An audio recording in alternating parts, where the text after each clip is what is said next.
of Mint Mobile, I always want to find ways to save you money. So let's meet the barely paid spokesperson for the new Mint family plan, my mom. You look thin, sweetheart. Are you eating? Okay, let's focus. Stick to the script there. Right there. The new Mint family plan is only $15 a month per person. And the other line right there? Just one of the many reasons I love Ryan more than his dumb brother, Terry. Okay, cut please. Perfect. Moving on. You suck, Terry.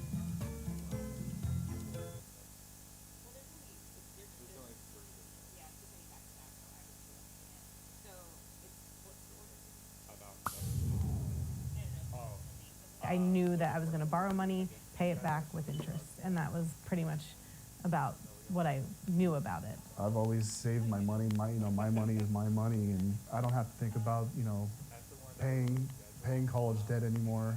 All that money is mine. Americans carry more student loan debt than any other country in the world. While more people are going to college and college costs are rising, there's another side to student loans to consider. To the flag of the United States of America.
never alone.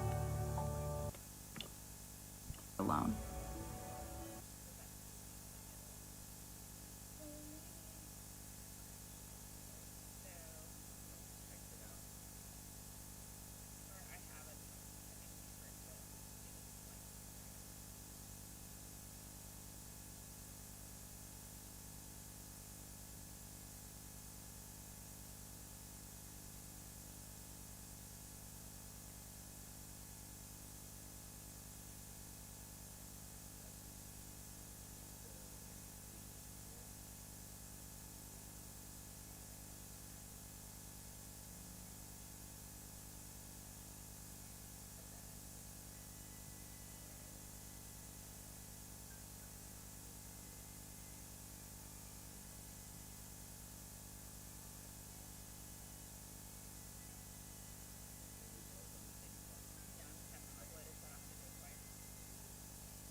Good morning.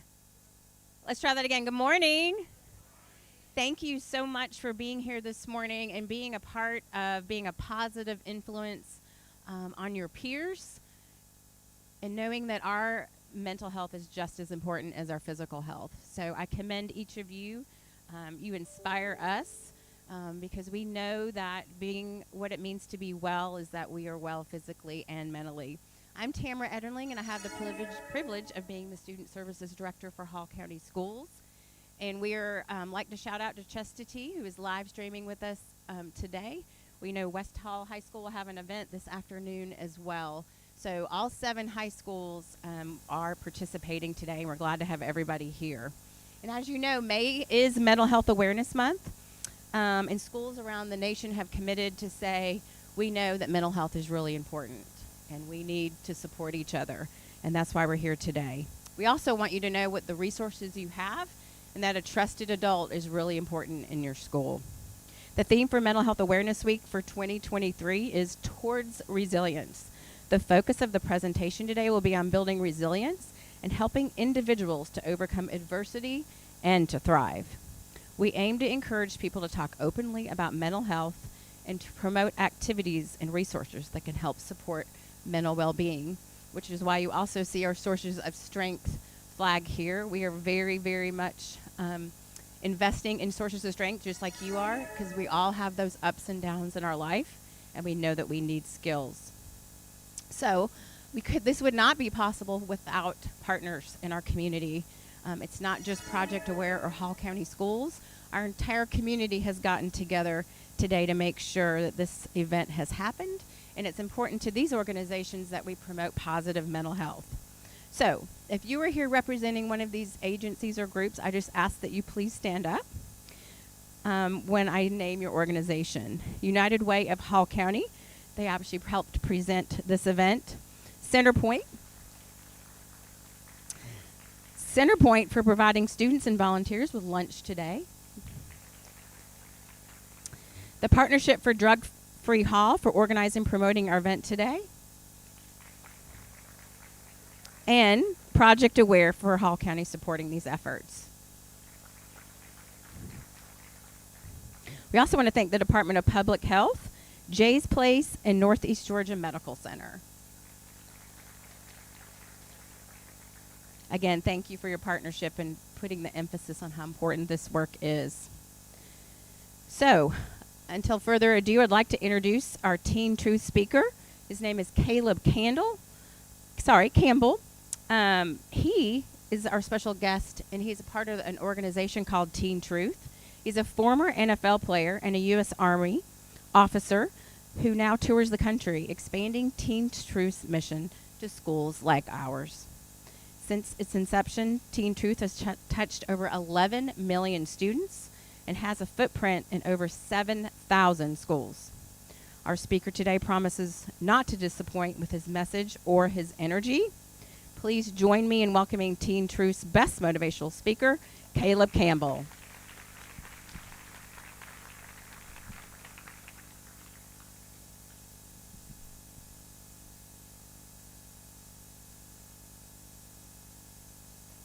It happened in the 90s, and it changed America forever. That's when 2 students walked onto their campus at Columbine High School outside of Denver, Colorado, with an arsenal of weapons and explosives.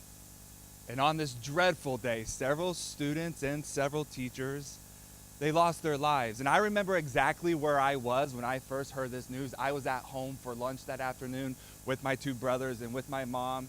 I remember as I was sitting down to eat, I turned on the television screen and I see breaking news, school shooting, Columbine High School.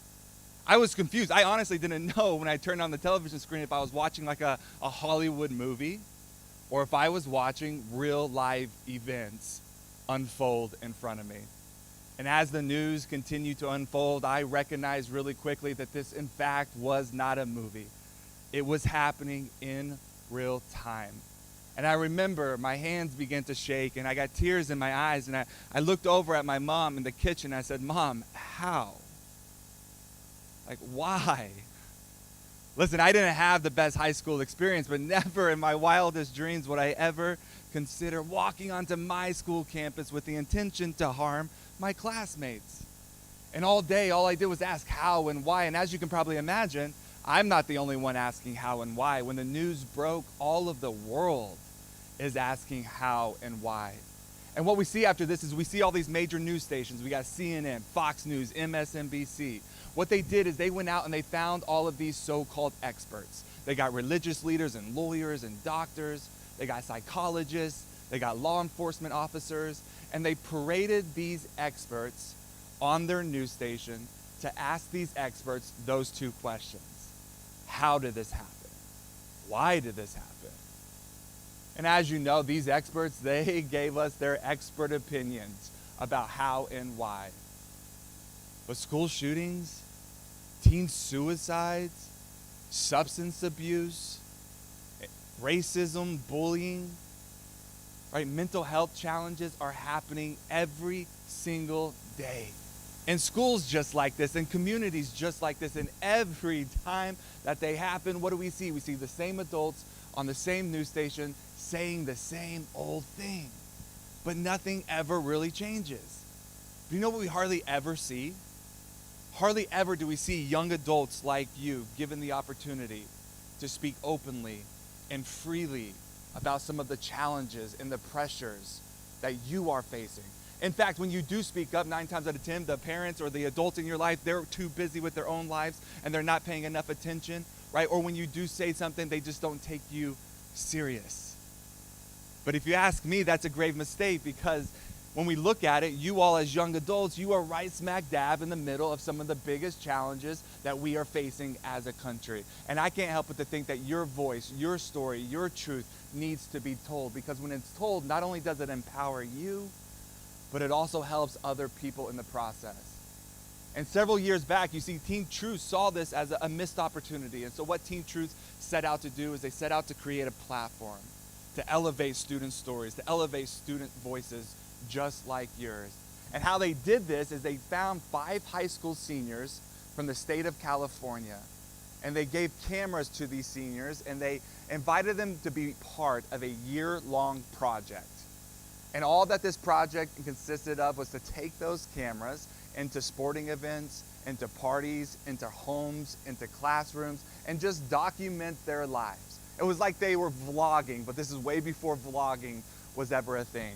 There was nothing that they couldn't do, nothing that they couldn't say, nothing was off limits. They were not going to get in trouble by Teen Truth officials in any capacity. And so the 5 high school seniors, they signed up for this project, and for an entire year, they took those cameras everywhere they went just to document their lives, right? And after that year was up, what they did is they went and they sat next to Teen Truth producers, right? And they scrubbed all of this footage over an entire year. They scrubbed all of this footage and they compiled a featured film. A featured film highlighting some of the struggles, some of the challenges, some of the pressures that students are facing. And after this featured film was released, it has racked up hundreds of millions of views from people all over the world. And because of the success of that film, they've had the opportunity to go on and to make more films. They made films about substance abuse. They've made films about bullying. They made films about self-esteem and self-confidence, body image. Right? They made all of these other films from students just like you, talking about their own personal experience and their own personal stories. Why? Because it's how we raise awareness so that other students feel less alone in their challenges. And I'll never forget, one of the students that we hired or that we brought on for that project was a young woman named Teresa. Several years later, I have a chance to sit down and to talk to Teresa about some of the challenges and really more importantly, how she has grown. And she has grown exponentially. Her life has changed in a lot of great ways. But I'll never forget, at the end of this conversation that I was having with her, I was getting up out of my chair, getting ready to make my way out the back exit. Right before I walked through that door, she said, "Caleb, stop." I turned around and I said, "What is it, Teresa?"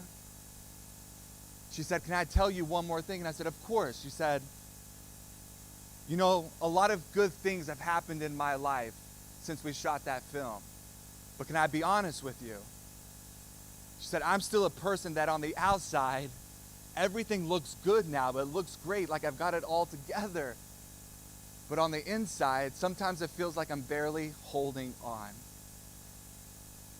She said, on the outside, everything looks great. It looks good, like I've got it all together. But on the inside, I'm barely holding on. And I remember when Teresa said those words, I got goosebumps all over my body, because despite me just meeting her for the first time, she had just put language to the majority of my life experience.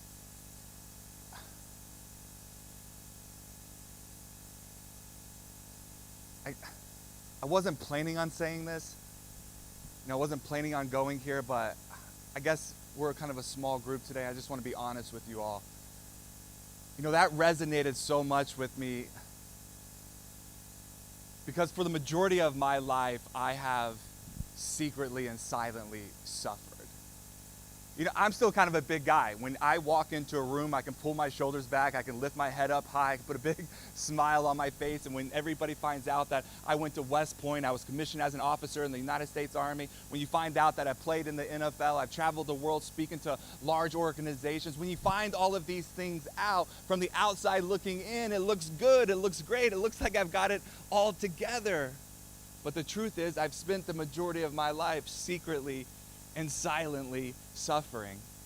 Like, there's still a part of me today that is afraid that if you all actually found out the truth about what I've been through, what happened to me when I was a 7-year-old boy, there's no way you wouldn't think differently of me. Like, there's still a part of me today that's afraid that if you actually found out the truth about the severity of my mental health challenge, that in fact, just last Thanksgiving, a week before Thanksgiving, I was in Trader Joe's, y'all, going on my weekly grocery shopping run, getting ready to host family for Thanksgiving dinner, when I was in the bread aisle, of all places, the bread aisle, and I had one of the most debilitating panic attacks of my life. It left me in a fetal position, surrounded by complete strangers, with one of them calling 911 because they thought I was having a heart attack. Like, let's get real. If you actually knew the ins and the outs and the severity of my mental health challenges, my God, there's no way you wouldn't label me, judge me, maybe even think less of me. And so what do? I pull my shoulders back, I lift my head up high, I put this big smile on my face, and I perfect this facade, I perfect this ability that on the outside, everything looks good. It looks great. But on the inside, some days I feel like I'm just barely holding on. Now, even as I tell you a little bit of my story, I'm probably sure that you're in your head thinking about all the ways and all of the times, right, that you have also perfected your ability to act like everything is okay when it's really not. And there's no shame in that, because if we're being honest, right, if we're being honest with ourselves and with each other, I bet you every single one of us, staff and faculty and adults, all included, everybody on the live stream, everybody's included, we have been here at some point in time in our lives. And we all have our own unique ways of hiding, right? Sometimes we hide behind our perfect attendance and our straight A's. Sometimes we hide behind our great athleticism on the fields or on the courts. Heck, sometimes we hide behind being the funny person who's always in a good mood. We all have our own unique ways of hiding. But whether you understand and you can identify with that now because that's where you are, or whether you can identify with that because that's where you've been in the recent past, then we can all agree on one thing: that living like this is downright exhausting. Acting like everything is okay when it's really not is exhausting. Pretending to be somebody that you're not, it's tiring. And this is why I love the work that I do. You see, today it's just not an assembly. It's not a keynote presentation. Today is your invitation to push back on this way of life. Today's your invitation to better understand that what you think about yourself, how you treat yourself, the relationship that you have with yourself is far more important than what other people might think about you. Right? Today is your understanding, or your invitation to understand that, listen, mental health challenges do not disqualify you from the life that you want. The things that you've been through, the stories that have happened in your life, they don't disqualify you from the life that you want. Today's your invitation to understand what it looks like to wholeheartedly embrace who you are and realize that it's in self-acceptance that creates the self-compassion that's going to enable you to truly thrive in life.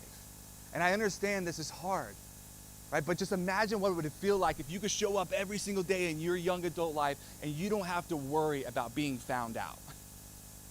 Imagine what it would feel like showing up every day to school or in your young adult lives and not worry about what he said or she said, because you know the opinions of other people are not a reflection of you, but a reflection of them. Imagine if you didn't have to carry that weight of that fear of rejection, that fear of being found out any longer. Like, imagine how that would transform your life. I can't help but to think that it would transform your life in really monumental and powerful ways. And that's why I am here to push back against that pressure, because the truth is when we don't talk about the things that are going on in our lives, right? When we pretend everything is okay when it's really not, when we suppress and when we deny our truth, right? That's when the pressure can begin to build and build and build. And it can lead us to making decisions that can not only affect us today, but could have lasting consequences throughout your life.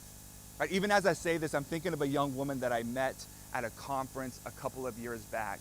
Her name is Sarah. And Sarah has a really powerful story. And I could talk about Sarah all day, but I'd much rather you hear from her yourself. So let's go ahead and watch what Sarah has to say. Hi everyone. Before we get started, I want you to know that I sat in your seats not too long ago. Hi everyone. Before we get started, I want you to know that I sat in your seats not too long ago. I had a Teen Truth representative come to a student council conference I was at, and what I heard that day inspired me to do something that I've never done before, which is share my truth with others. So here I am, in front of a camera, sharing my truth with you. Here goes. I hit the ground running the start of my freshman year. I was a straight-A student, had lots of friends, varsity athlete, and was vice president of my class. Although I enjoyed all of this newfound success, I felt that nothing was ever enough and started piling more and more onto my plate. After struggling with this for months, I finally went to a professional to seek help. As I started getting treated for depression and anxiety, I fell into a deep hole. I didn't want to ask for help from those around me because I felt like I was no longer the perfect Sarah. I had ups and downs mentally for months, but once I hit December of my sophomore year, I really hit rock bottom. I lost interest in everything I valued. I felt isolated from everyone else, and I just didn't like who I was. I will never forget what happened next. On January 9th, an upperclassman reached out to me and said they noticed I had been struggling and offered to sell me a vape. Mind you, at this point, this was the first person who had reached out to me throughout all of this. I felt as though I had nothing worth losing, as though I didn't mean anything, I wasn't important. Within 2 minutes of receiving the vape, I got caught. Immediately, I lost my vice president position, National Honor Society, my varsity titles, and all the 6 clubs that I was in kicked me out. Everyone that I was ever close with abandoned me, and to top it all off, an anonymous app came out the day after, great timing, right? And began trending and flooding with different comments saying, #not my vice president, calling me names, saying, imagine ruining your life in one day because you're a drug addict. The funny part is that there are certain kids in my school, and I'm sure in all of your schools, where an event like this would leave everyone unfazed. And at that time, I was so jealous of them. But now looking back, I realize just how debilitating it must be for them. Once you're labeled a drug addict by your peers, it is insanely hard to believe anything other than that for yourself. Nobody would even look at me in the halls. All my close friends, all my school friends, they all distanced themselves from me because they didn't want to get dragged into the drama and the name calling. I felt like I had lost everything, my friends, my family, my life, my reputation. I started to have suicidal thoughts and began self-harming. I felt alone. I don't share this with you because I want you to feel bad. I share it with you because I know so many of you have your own private battles that you deal with every day, and I want you to know that you are never alone. Here it illustrates a really, really hard truth, right? And it's important though. Right? That Sarah was this young woman that on the outside, she was excelling in every area of her life. And that pressure began to build and build and build in her life. And it led her to making a decision, right, to cope in an unhealthy way that had mass consequences over the course of her career, over the course of her high school experience. Right? And I identify so much with Sarah's story. Right? On the outside, it looks good, it looks great, but on the inside, it's just not the whole truth. I didn't grow up around here, but I grew up in Texas, and I'll be honest with you, I was born into a story that, if I wanted to make something of myself, it was on me. Right? If I wanted to do something with my life, it was on me. I was in middle school when I knew that I wanted to go to college. I wanted to be the first person from my family not only to attend college, but also graduate college. I also had a really big dream of one day getting a Division I college football scholarship and maybe, just maybe, even making it to the NFL. When I got into high school, right, with these dreams and with these goals that I was carrying with me, I knew that I could not do some of the things that my classmates were doing, right? So I had to draw hard boundaries in my life, right? When my classmates were out getting in trouble, right, at parties, doing things that they should not have been doing, or when they were in school and causing trouble inside of classrooms, I knew I could not participate in those things. I knew I could not be part of those things. I didn't want to jeopardize my goals. I didn't want to jeopardize my dreams. And so what did I do? I drew hard boundaries in my life, and I said no often. And I know this sounds kind of silly. It sounds a little trite, but because I wasn't doing what everybody else was doing, right, everybody thought that I was better than everyone else. Everybody thought that I was too good for everyone else. It sounds silly, but I think every single one of us here today, we all know that words, right? Words carry power. Words, they can elevate and encourage, and they can lift somebody up, or words, they can tear somebody down and they can make them feel really small. And at this point in time in my life, day after day, these words, they begin to take a really big toll on my emotional wellness and overall, and on my mental health. And don't get me wrong, right? My classmates loved me when I was scoring a game-winning touchdown, leading us to another state championship in Texas. Everybody wanted to be my friend then. But there wasn't a moment that went by as soon as I walked off of that field. There weren't these, nasty rumors being spread about me. Right? We didn't have social media when I was in high school, but I remember showing up one day and there was an image of me that was painted over, and it was photoshopped and photocopied. And hundreds of them were just plastered all over the school, inside of bathroom stalls, inside of people's lockers, just to embarrass me. Right? I remember my junior and senior year, I couldn't drive to school because my car would sometimes get vandalized. Now, I don't tell you any of this so that you feel sorry for me. I tell you this because this was just my story, as my day in and day out reality. And over time, I started to ask myself, what's the point? Right? And here's the deal. Like, I didn't think that I could actually open up and go to my parents, because the last thing I wanted to do was place my heavy burden, the weight of my burden, on my parents' shoulders, because the truth is their relationship, my parents' relationship, was barely holding on as it was. The last thing I wanted to do was to place that weight on their shoulders. I couldn't go to my coaches, because if I went to my coaches, they would see that I'm not the athlete that they think that I am. I can't go to the teachers, because if I go to my teachers, they'll see that I'm not the student that they think that I am. You sure heck believe I'm not going to my so-called friends, because the last time I went to my friends, they used that and they weaponized my words and my story, and they used them against me. So I'm in high school, and this is when I learned really how to perfect my ability to act like everything is okay when it's really not, because I'm afraid to let people in. I'm afraid to show people the real me, because I'm afraid what they might think or what they might say. And I remember day after day, this pressure, it began to build and build and build, and it all came crashing down one Friday afternoon. That Friday night, we're scheduled to play in a district playoff championship game. If we win this game, we are back into the playoffs and headed to state. Every Friday, my last period class in season is a study hall period by design. What I would do is I would finish up any homework that I had so that I could clear my head. I would pull out my playbook, I'd put it on my desk, and I would study that night's opponent.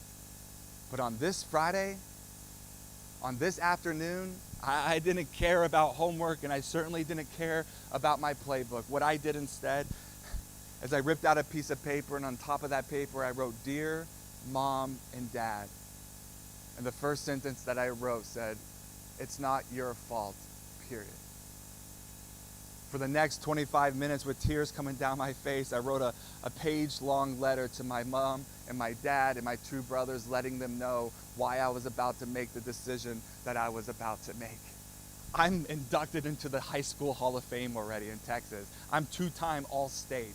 I'm a quarterback and everybody in the area knows my name. But I couldn't go another moment living, feeling like I'm a square peg trying to fit in a round hole.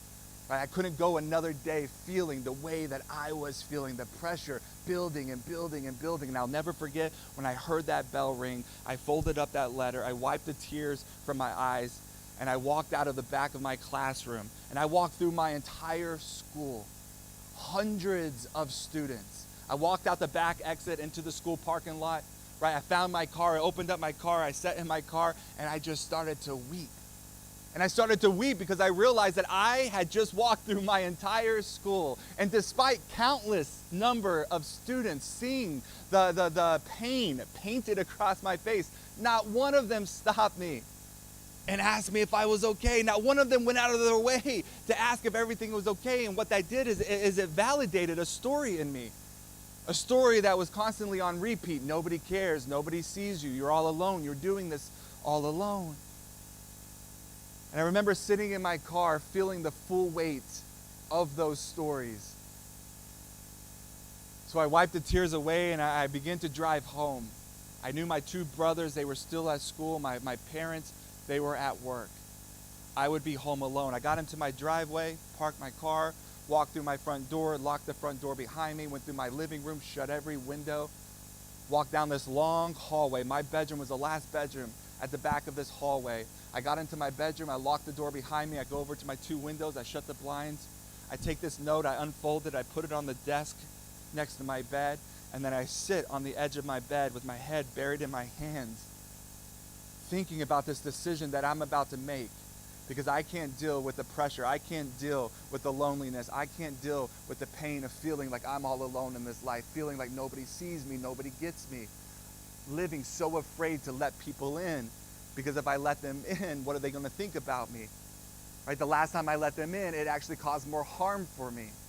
And I remember they're sitting there on the edge of my bed contemplating this decision that I'm about to make that's not only going to have grave consequences in my own life, but it's going to have a ripple effect in everybody that's connected to my life. And as I'm sitting there, out of nowhere, I hear my doorbell ring.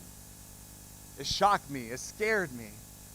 And I sat there stunned for several seconds. It felt like several minutes. And I told myself, if I just wait a little bit longer, whoever is at my door, maybe they'll go on their way. I waited for about 45 to 60 seconds, and all of a sudden I hear the doorbell ring again. And I'm confused because I come home for lunch almost every day. Nobody stops by my house. Why today? And I'll never forget, I got off the edge of my bed. I walked over to my window. I looked through my window, and I see a car in my driveway that I recognize. The car, it actually belonged to one of my teammates. His name is Ray. The thing is, Ray and I aren't boys. We're not friends, right? We play ball together, but we're not friends.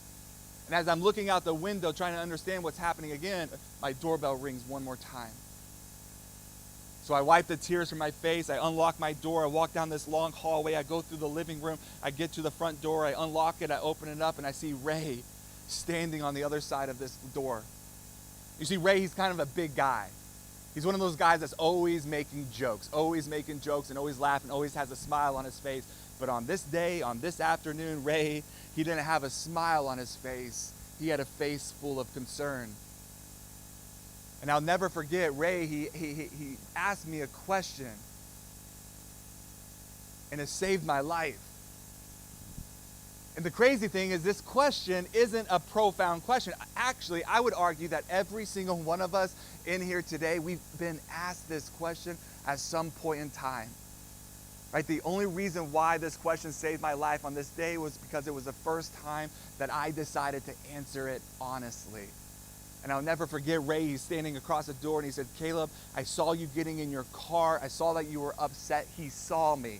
I saw that you were upset. And he goes, "I yelled your name, but you didn't hear me. I got here as fast as I could."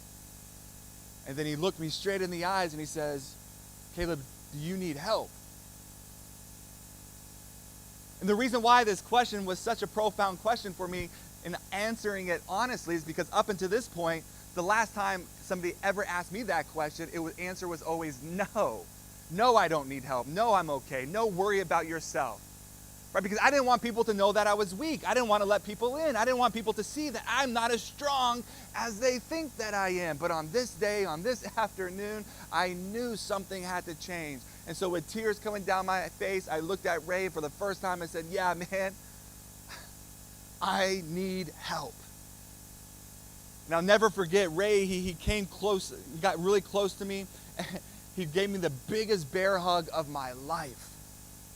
And he said, let's go get you that help. Truth is, I didn't play in the game that night. But I started to talk to somebody. I started to lean into the edges of authenticity and vulnerability and started to peel back the layers of the facade that I've perfected in my life so that on the outside everything looks good, it looks great, even though that wasn't my truth. I started to lean into the stories, right, to the pain, into the trauma, into talking to people, letting people in about these experiences that were wreaking havoc on my mental health. And while my 4 years at high school, honestly, if I'm being honest with you, might have been the hardest 4 years of my life, I was able to overcome those challenges and realize that it was in talking through these challenges that resiliency is born. It's realizing that it's not in holding it all in and bottling it all up and surviving another day. That doesn't create resiliency. That just perpetuates more survival mode. It was actually opening up and let people in and begin to heal some of the challenges and the things that I've been through that actually created resiliency. And with this newfound resiliency, I was able to get that Division I college football scholarship, achieving my first childhood dream. My freshman year at West Point, football player, all conference. My sophomore year, I'm one of the top rated college football players in all of college football America. My junior year, I get this immense privilege and honor of becoming the captain of our football team. And my senior year, I find myself arguably where every football player dreams about being at some point in time in their football career, and that's at Radio City Music Hall. When I hear my name being called over the loudspeakers, notifying me that the Detroit Lions were selecting me in the NFL draft, my childhood dream came true. And you know, I'll be honest with you, playing in the NFL with the Detroit Lions, the Indianapolis Colts, the Kansas City Chiefs, hearing my name get called on draft day, it is a dream that I will never, ever forget. It is a moment that will always remain so close to my heart. I am so proud of myself and everything that I've had to overcome, everything that I've had to endure to make that come true. But it's not what I'm most proud of in my life. What I'm most proud of in my life is that day back at home when Ray rang my doorbell and he asked me that question. What I'm most proud of was my willingness to embrace a little authenticity, to open up, and to be honest with him. Because it is so wildly clear to me that none of the things that I've been on to achieve, none of the things that I went on to accomplish would have ever happened if I did not have the courage to be brave and to open up and to ask for help. None of it would have happened if I did not have the courage to begin to learn what it actually looks like to prioritize my mental health. Now here's what I want to say about this. I tell you a little bit of my story, and whether you can identify with it or not, that's great. But what I want to say, and hear me if you don't hear anything else, because I don't know any of you personally. I don't know your stories. I don't know the stories that you were born into. I don't know the things that you've been through. I don't know the things that you're going through right now. I don't. But I do know that despite all of our differences, right, there's one common denominator that connects every single one of us in here today is that we have all experienced some measure of pain in our life. Things have not worked out the way we have expected it. For some of us, we were born into stories where just pain landed on our laps. For some of us, things have happened to us that we had no control over. And honestly, hear me when I say this. I'm sorry. I genuinely am. With every fiber of my being, I am so sorry for some of the things that you personally have had to go through in your life. And truthfully, if I had a superpower, my superpower would be able to go back into each and every one of your lives and change those hard things from ever happening. But we know I can't do that. Right? We know you can't do that. We can't go back in the past and change the hard things that are happening to us or have happened to us. But you see, what we can do from this moment forward is we can choose on how we are going to respond to the inevitable challenges and hard things that you're going to face in your life. Because the way that I see it, we've got one of two choices. On one hand, what we can do is we can bottle it all up. We can act like everything is okay, right? We can push it to the side, and we can allow that pressure to build and build and build as we try to keep up our appearances, as we try to keep perfecting our ability to act like everything is okay when it's really not. Or we can learn how to lean into a little bit more authenticity. We can learn how to lean into our stories, right? We can learn how to be brave and demonstrate the courage that's needed to work through our mental health challenges. And so here's what I want to do. All right, you all have been so gracious, so kind in hearing my story. I know it's a little bit heavy, right? But nothing's going to change until we address some of the mental health stigmas that I'm sure are not only strong inside of this school, but they're strong across the landscape of our country. And one of the big reasons why we don't talk about this stuff is we think that we are the only ones going through it. We think that we're the only ones having this experience. And I understand that's hard. It's hard to be brave and to open up and to put yourself out there when you think you're the only one going through it. But at the end of the day, nothing is going to change until you take responsibility for the things that you can control. And the truth is, you can't control everything that's happening out there. You can't control what your school decides to do, what your teachers decide to do, what your parents decide to do. You can't control any of that. You can't control if this college is going to accept you, if that job is going to accept you. You can't control any of those things. But you see, what you can always control is you can control what's happening right here. You can always control your mental health. You can always take responsibility for your emotional health. So what I want to do this morning, is to give you an invitation to practice this. And so here's what we're going to do. I'm going to ask 3 questions. If you answer yes to this first question, all I would like for you to do is stand up right where you're at. I see some of the looks that I'm getting. I get it. But you see, today I told you it's not a keynote, it's not an assembly. Today's an invitation. At some point in time in your lives, you're going to have to start caring more about what you think about yourself than what the person to the left or to the right might think about you. At some point in time in your life, you're going to have to understand that the most important relationship you'll ever entertain while you're here on earth is the relationship that you have with yourself. And you can even learn how to accept the hard parts of yourself and begin to work through them, or you can betray the hard parts of yourself. And what happens is that self-betrayal eventually begins to cripple the relationship that you have with you. And make no mistake, the relationship that you have with you is going to set your self-worth. Your self-worth is going to be the ceiling to your life.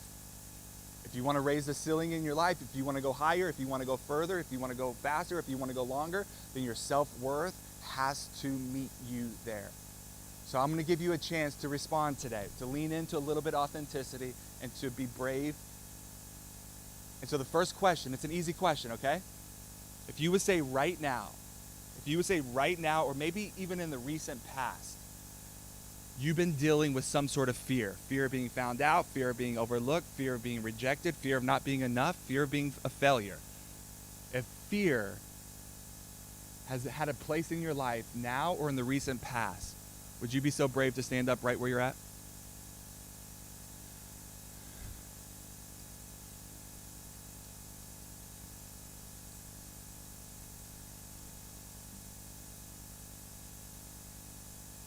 Give you a few more seconds if you want to stand. It's up to you. You don't have to stand if you don't want. From what I could see, I try to look hard. From what I saw is a lot of you were about to stand up, and you did this. I get it. I get it. It's scary what I'm asking you to do. We have memes all over the internet about living your most authentic life. It's easy to post a meme about authenticity. It's a little different experience when you're actually living into it. And I want to say something real fast. I'm not trying to call anybody out. I'm not trying to embarrass anybody. My guy right here in the plaid, yeah, what's your name? Sage. Listen, Sage, from what I could see, you were actually the first one that actually chose to stand out.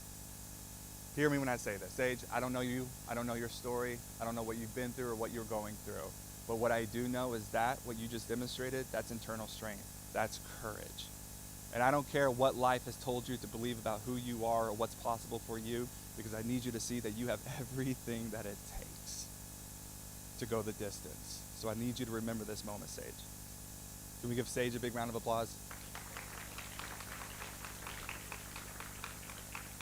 Go ahead and take a seat, because I'm going to talk about this for a second. You see, every one of us, probably 80% of you in this room today, you're dealing with some sort of fear, or you have in the recent past. And we don't talk about our fears because a lot of reasons why we don't talk about it is we think we are the only ones going through it. But what you all just demonstrated and what you all just hopefully saw is that you, in fact, are not the only one going through it.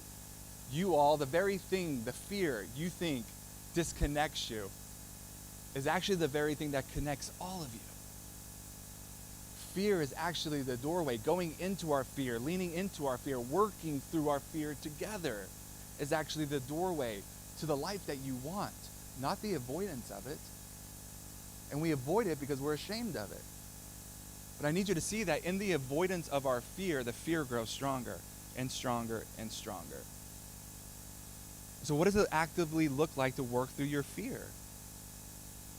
You bring it to the surface of a conversation. Now, I'm not asking you to stand in front of your entire school or your class like I'm doing today and be like, hey, my name's Caleb, and this is what happened to me, and this is what I'm going through. I'm not asking you to emotionally vomit on people, but I'm asking you to think of one person in your life that you can trust, whether it's a teacher, whether it's a counselor, whether it's a religious leader, whether it's a friend. Who's that one person in your life that you can trust, so that when that fear begins to become unbearable or that fear begins to surface in your life, you can actually have that hard conversation. Take that fear out from hiding, bring it to the surface, and work through it. Because the more that fear stays in hiding and you suppress it, you deny it, you act like it doesn't exist, the stronger it becomes. The stronger it becomes, the more impact it's going to have on your mental health.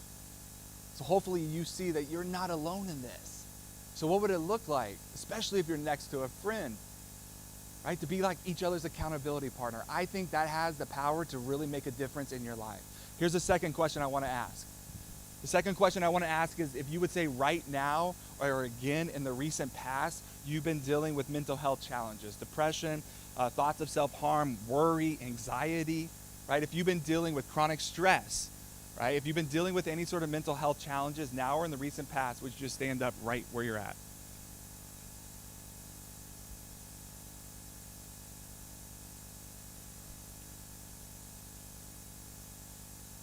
Once again, take a look around. 85% of you are all standing up. Adults included. Take one more look around, because I need you to see that, my gosh, you are not alone in this. Go ahead and take your seat. Listen, my life has been committed for the last decade, and it will be committed probably for the entirety of my life to reducing the stigma around mental health. Right? The stigma is real. It is so real. Right? And while it's real out there and while it's real inside of your school hallways, we are making considerable strides at reducing it. And we're going to reduce it even more by brave students just like you who are willing to own their mental health challenges and not be so afraid of what other people might think and what other people might say, because you realize that's not a reflection of you, right? It's a reflection of them. And I think we don't deal with our mental health challenges sometimes for a lot of different reasons, especially if you were born into a good life. If you were born into a good life and you have a good family, right, and life is good, sometimes we feel guilty for having mental health challenges. Right? Sometimes we were born into a really hard story.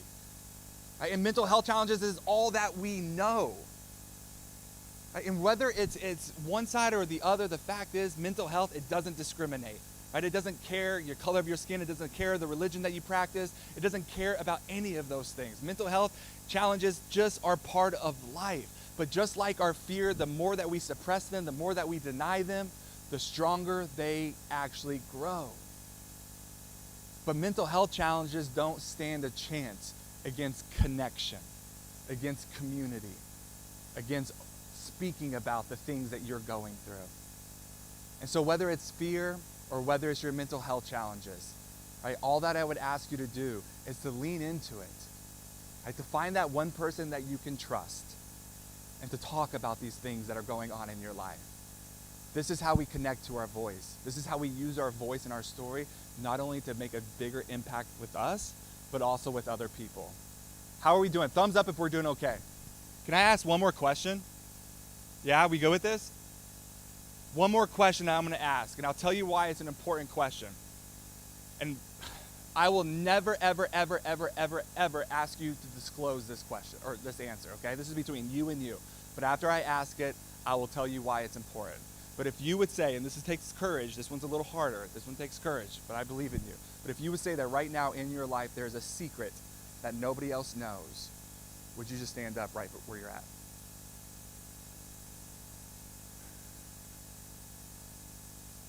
Man, y'all are brave. I feel like we just became best friends. Go ahead and take your seat because I'm going to tell you why this question is important. Listen, I used to be the king of secrets, and I get it, right? We think that this thing that has happened over here that created the secret, right, we can't let anybody else know for whatever reason. We think that because it happened here, that if we can just put more days, more time, more distance, more weeks, more months, more years from whatever it is that happened, surely the thing and the pain that it caused, the embarrassment, the shame, whatever it might have been that it caused, it will go away. It will leave us alone. But we all know, even as I demonstrate this on the stage, secrets don't stay where they are. Secrets carry with you, right? And the thing about what I need you to understand is secrets don't stay secrets. And this isn't Caleb speaking. This is science. This is data. This is research, right? Secrets actually morph into something over time, into something called shame. Shame, right now, according to data, according to research from social scientists, shame will actually keep you from achieving your goals and dreams far more than failure ever will. We're all obsessed with failure, where we really should not be even worried about failure, because there really is no such thing as failure if you turn it into a learning opportunity. What we need to understand is shame. Why is shame so important? Because shame is what determines the relationship that you have with yourself. You can't live with mounds and a heart full of shame and also have a healthy relationship with self. But this is what I love about shame, is it cannot survive being spoken about. As soon as you put voice, put language to your shame, it begins to loosen its power over your life. And you begin to do the work of restoring your relationship with yourself. And on the other side of a healthy relationship is increased self-worth, self-esteem, self-confidence. All of those things that we want more of happens right here. And it's found in the relationship that we have with ourselves. And we have control over this. And so whether it's fear, whether it's mental health, whether it's shame, I need you to know that whether it's a week from now, a month from now, a year from now, you have the solution to these challenges.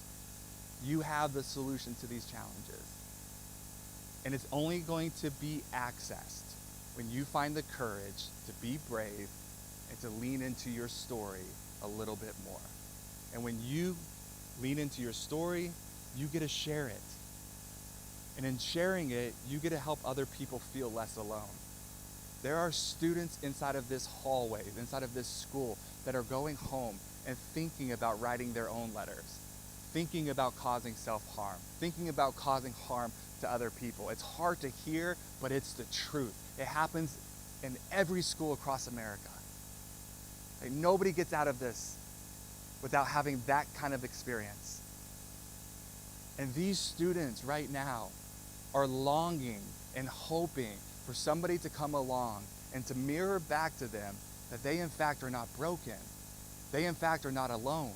Now, I don't know why you got the opportunity to be in this auditorium today or to be seated in these seats today, but I hope you take responsibility today.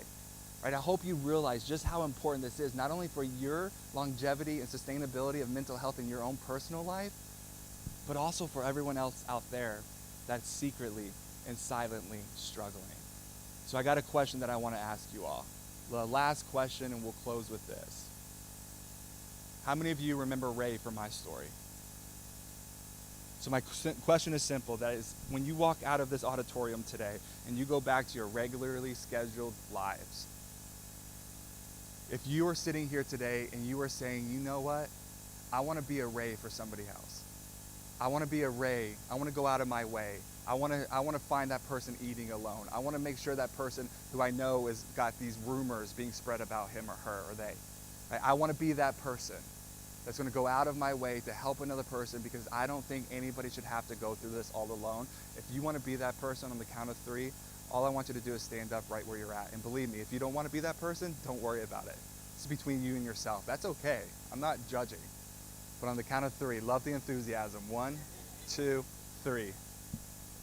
You all are absolutely amazing. Give yourself a big round of applause. You can be louder than that.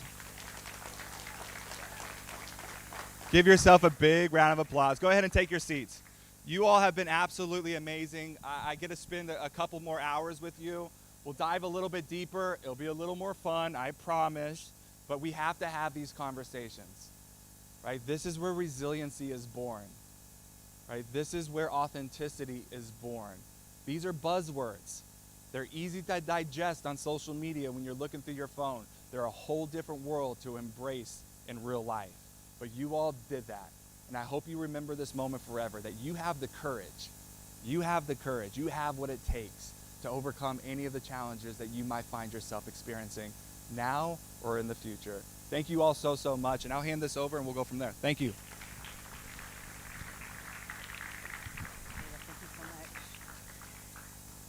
Caleb, that was an amazing message. And one of the things I love that he said that we often tell each other in student services or even to our students is that being vulnerable means that you're really, really brave. And sometimes people say, really? I just shared something with someone that was just so hard. And that truly means, I loved that message, Caleb. You are all really brave today. So thank you for being brave. And what we need from you as your partners is your influence. Because oftentimes you have a whole lot more influence than we do as adults. So when you were with your peers and on social media and retweeting and posting and using all the social apps that you use, please use it for your voice. Please use it for looking for others who may be struggling, and speak up. Help that student, or go to an adult and let the adult know that you think that student is suffering or may need some help, which is oftentimes hard because you might be worried that that person would be upset with you. But I think about Ray. What if Ray didn't come to Caleb's house that day? And so I continue to challenge and join Caleb to say, be that Ray for someone. As adults and as the Board of Education and our superintendent, I can promise you that mental health is at the forefront of what we do every single day. And as you can see, that we have other community members here that are continue to promote this work, to give you resources, to give you skills in your schools. So thank you for what you're doing. We're counting on you. You are our partners in promoting everyone's mental health and being able to talk about it. So Caleb, thank you again for the message, and thank you all to you for being here this morning, and to Project Aware and all the people at Student Services. And I know Jenny's going to give you probably some instructions about lunch here in just a minute, and appreciate Johnson hosting us today. So thank you all very much.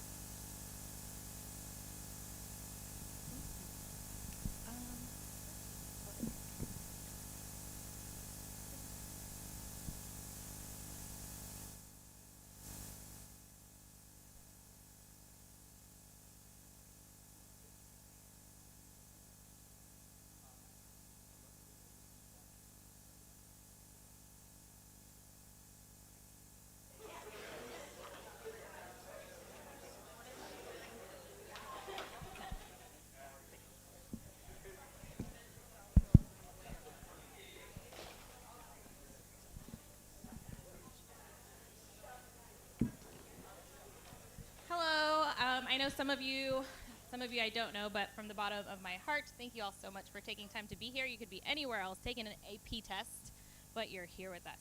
So if you would please take time, adults and students, to please take this short survey. It helps us create more events like this and being able to kind of cast a wider net to be able to bring more students. So please take this. And then after that, we're going to take about a 15-minute bio break for you to be able to stretch your legs and use the restroom.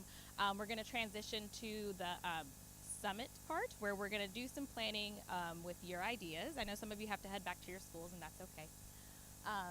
But please make sure you get your lunch. The lunches will be here probably right at 11. Is that okay for our schools? Okay, great.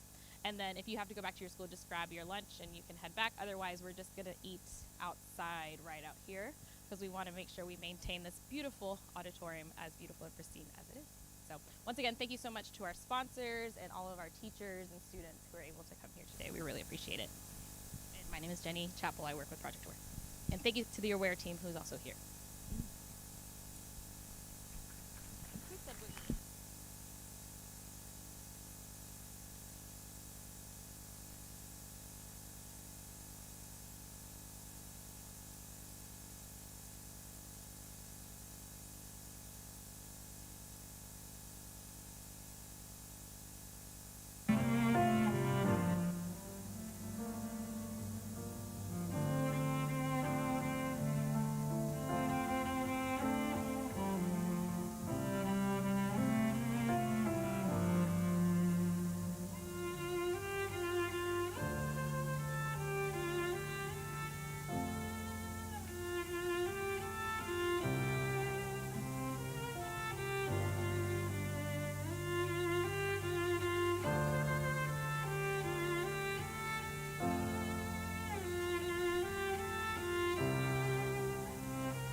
If you can hear my voice, clap once.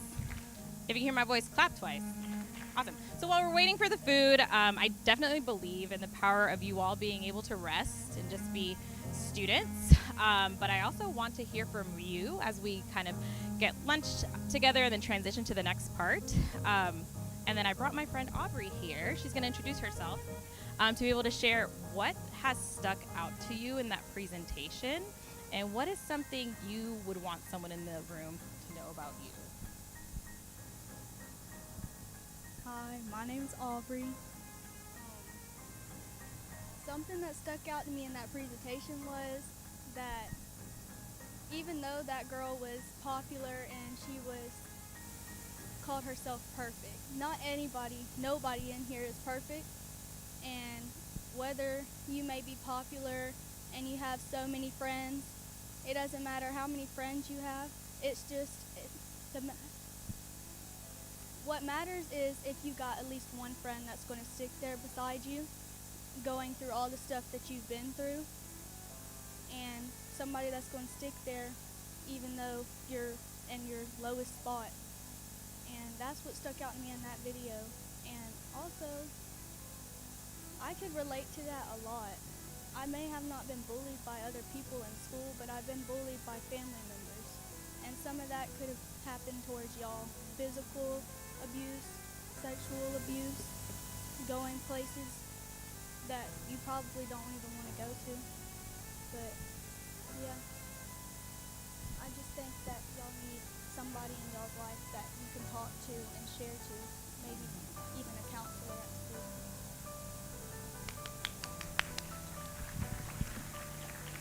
Thank you so much, Aubrey. Aubrey, and for your courage. We love Aubrey.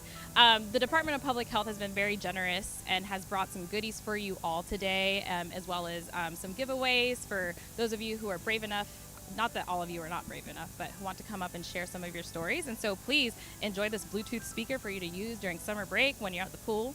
Thank you, Aubrey. Have a seat. Yeah. And thank you, DPH. And I want to take a moment, please, to kind of recognize 4 or 5 students back here from Chastity as well as Johnson who have been quietly live streaming this event, taking photos, taking different camera angles to make this really an immersive event for anyone watching this at their school. So let's give these boys over here a round of applause. Very awesome, very awesome. Okay, so thank you for sharing that story, Aubrey. Would anyone else like to come up and share something that resonated with them in the presentation where, yeah, come on up. Introduce yourself and please share that story.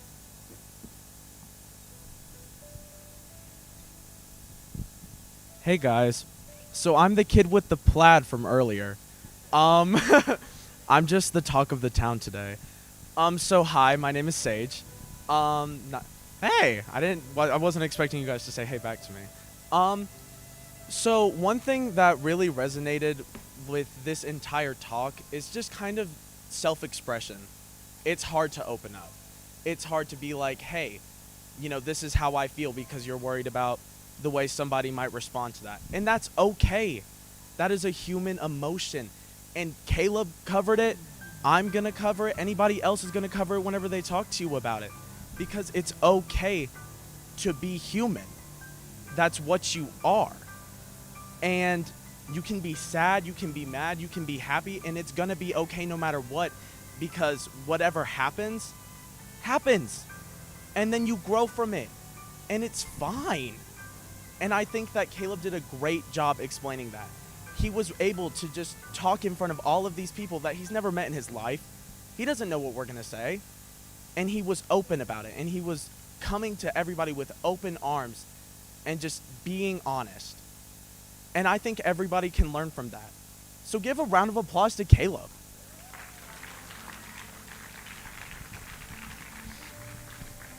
But honestly, this has been really cool, and I can't wait to see what happens next. It's been nice to meet all of you, so thank you. Sage. You're welcome, Sage. I see you standing up. Come on up. Y'all gonna split the speaker?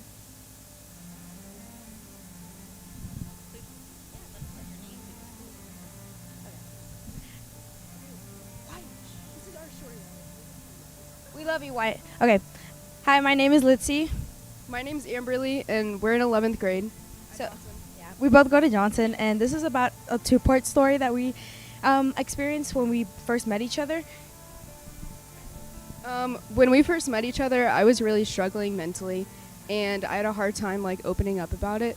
But Litzy, she really helped me because we would go to the football games together, and she was like one of the only people that I could like actually open up to.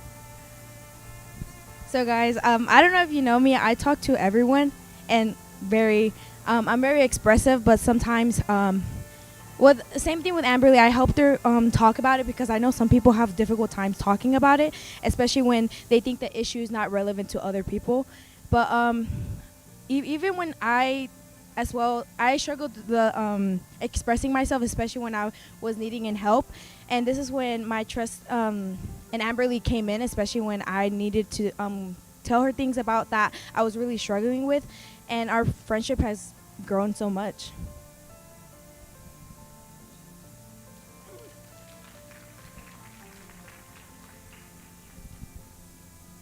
Really appreciate it. Oh, yeah.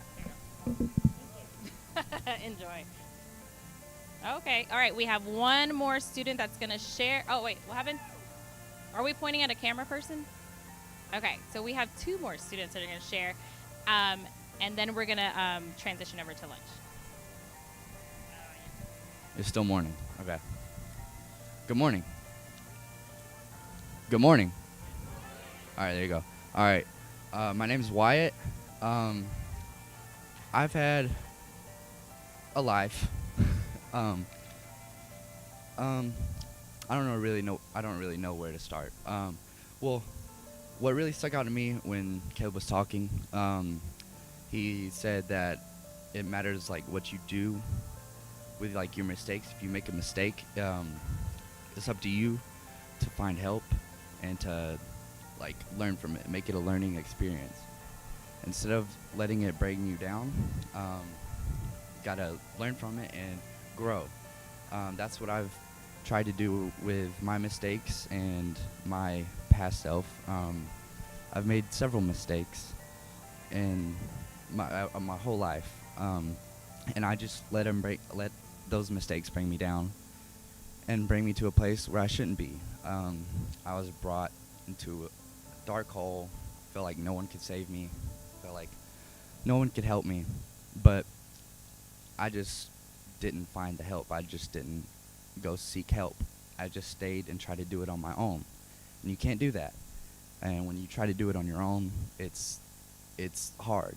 It's a struggle, and I have had a pretty hard struggle with getting out of that hole, but I'm getting there with help.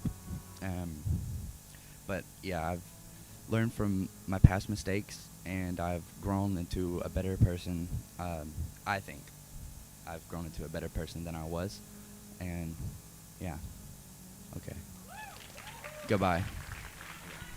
Thank you so much for sharing that, and definitely want to highlight you all are here as sources of strength peer leaders, or if you are not, you're here because someone recognized you are influential amongst your social circles, and want to remind you that you don't have to do this alone, and as peer leaders you are 4 times more likely to connect students to the help that they need, whether that is professional help, and it's okay to say, hey, that's not me, I'm not a medical or a mental health professional, but let me talk to my school counselor or school social worker, they might be able to help me with that. So we're going to conclude this part of the session with one more story. I did promise it to our camera friends, so come on up. And then we'll transition over to lunch because it is here.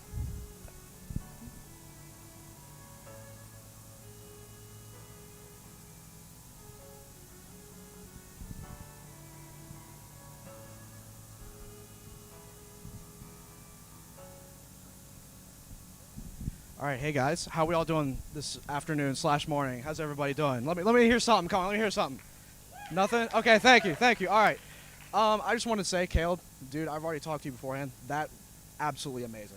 Can we get up for Caleb one more time, please, everybody? That was absolutely amazing.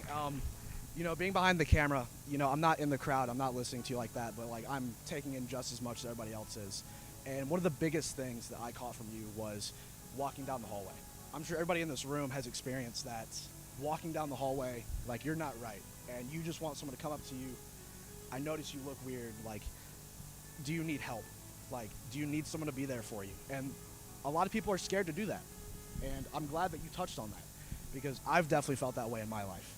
And there's no reason for everybody to feel that way. You know, the reason a lot of us are gathered here today is so we can do that, we can talk about it. And watching everybody stand up behind the cameras, like, it got me a little emotional because, you know, a lot of times I feel like I'm alone when I'm feeling it and I'm going through stuff, and a lot of y'all feel the same way.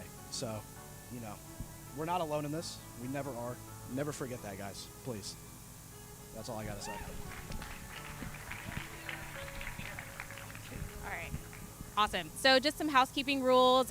We want to be able to leave Johnson Auditorium, this space, better than we found it. So before we leave to the foyer and outside to eat lunch, please look around you. If you see something that might be trash or shouldn't be there, even if you didn't put it there, please go ahead and put it in a pocket so we can put it where it needs to be. And then grab all of your belongings and let's head on over to, as best as we can, line up to get lunch. Thanks. Jared.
All right, good afternoon.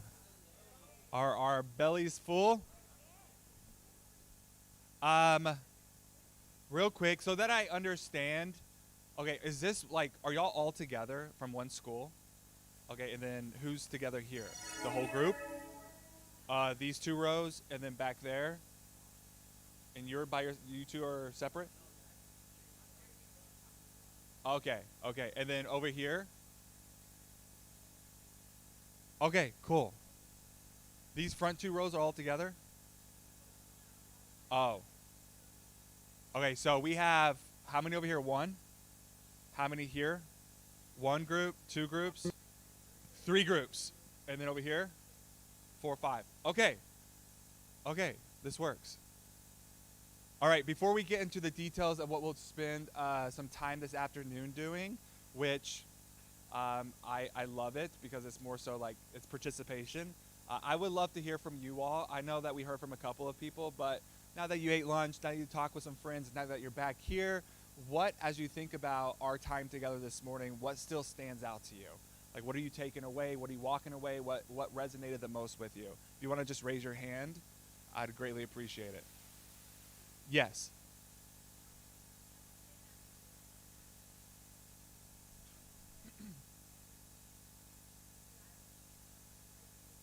Hey, real quick, I'm so sorry to interrupt you. Real quick, when your not classmates, but your peers are speaking, all that I ask is that you give them the respect when they are speaking. Cool? By not talking. All right, cool, thanks. Go.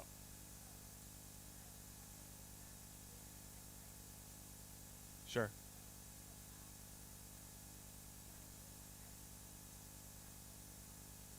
Uh-huh.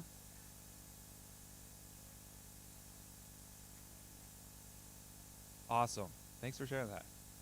Thank you. Yeah. Who else? Yes. Validation.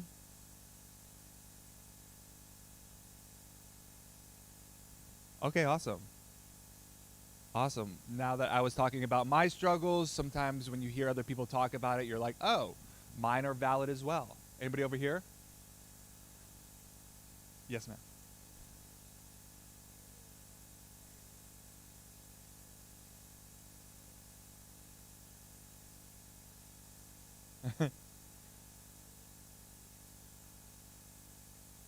Mm.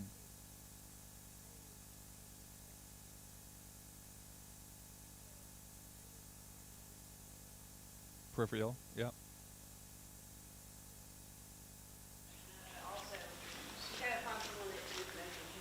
Yes. Yes. That's she. What is your name? Evelyn brings up a really good point. Evelyn is saying, like, you know, you got to find your array, right? Sometimes you just don't want to open up to anyone and everyone. And can we all just hear this real quick? Hear me when I say not everybody is qualified to hear your story. If you know that the person that you're about to talk to has a history of gossiping, don't open up to that person, right? That's clue number 1. If you don't necessarily have or any sort of established credibility or trust with that person, sometimes it takes a little bit more trust building before you open up to that person, especially if it's a peer. Now, if it's a religious leader or a teacher or a counselor and you over time just feel safe with that person because you know other people open up to that person, that's okay, right? But if you're opening up to a peer, remember, not everybody is qualified to hear your story. There should be established trust and credibility there. Good with that? Awesome. Yes, sir. Yep.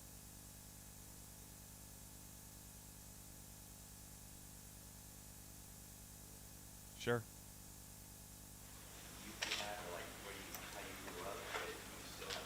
Yeah. Yeah, when I was talking about whether or not, you know, you had a hard childhood or you have a hard home life or you were born into a really great story and everything is good, like mental health challenges can happen at either end of the spectrum. And you have to give yourself permission to realize that, hey, no matter if I had a really good life or if I have a more challenging life, mental health, like I said, it doesn't discriminate. Right? And sometimes we feel guilty. We feel guilty for the experiences that we have. You have to be okay with giving yourself permission and realizing your experience is your experience, and that has to be validated, right? The number one thing that we do that really keeps us from the outside stepping into greater authenticity is we compare our pain to other people. How many of you here have done that before? You said to yourself, get over it, other people have it worse off, right? It's not that bad, look what they're going through. And we do that on purpose, right? Because that keeps us at an arm's distance from our own story, from our own pain. Right? So the biggest challenge that we have to overcome, or a big mistake, let me say it like that we make, is we constantly compare ourselves to other people, and we compare our pain to other people's pain. Just because your experience might not be as hard as somebody else's experience, that doesn't negate your experience. Right? You still have a story, you still have an experience that resulted in some sort of emotional pain or distress or challenges, right? And you're going to have to face it at some point in time. And the more we can lean into it now, the better off we'll be. This is how we grow in resiliency and inner strength. Yes?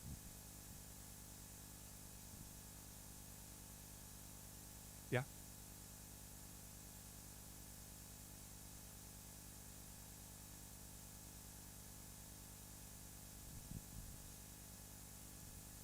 Yeah. Thank you. What is your name? Christina. Thanks for sharing that, Christina. One more. Does anybody over here want to share?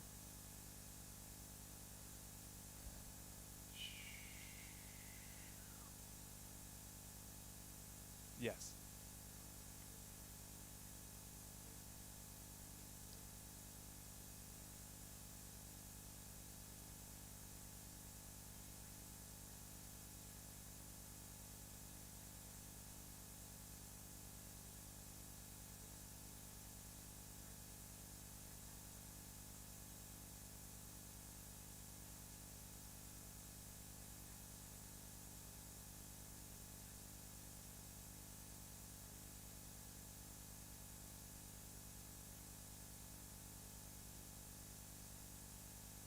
You're mixing.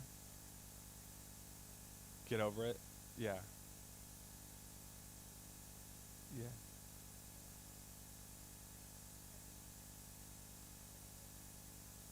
You're not allowed to feel that way. Thanks for sharing that. Awesome. So here's what we're going to do. Who has to leave at 12:30? A few of y'all? Okay, cool. So we'll try to get the most of it done, but just so that you're aware, I feel like this in a lot of ways is just the conversation starter. Please take this back to your school, to wherever you're going, and use it as a Kickstarter to continue the conversations around challenges and solutions, okay?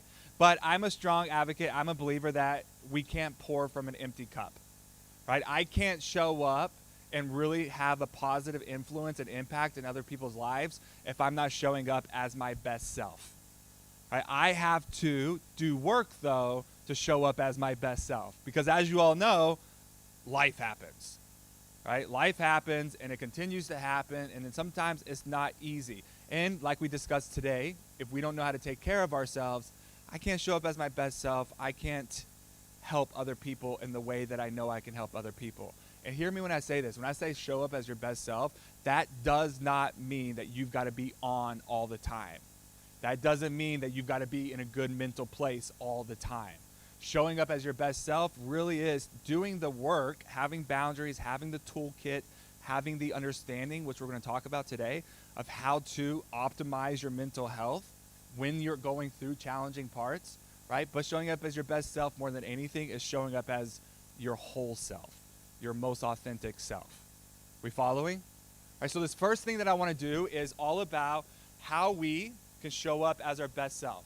And I need somebody to help me on stage. Who would volunteer? Come on up. When I say help, that means you're holding a poster board. Are you good with that? Okay.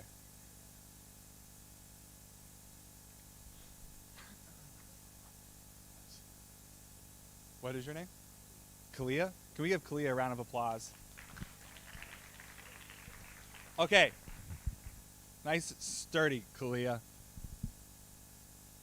Best self. Oh, my breath doesn't smell. Okay, good. How embarrassing would it have been if she's like, yeah, it does. No. Okay, so best self. What are some of the, and you can hold it down when I'm not writing so your arms don't get tired.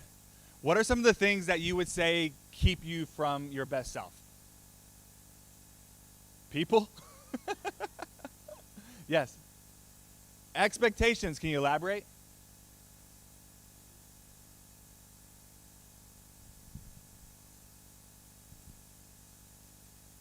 Yeah.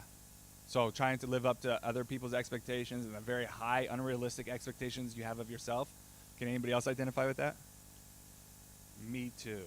What are some other things from your experience that you would say is keeping you from your best self? Yes. Pressure? What kind of pressure?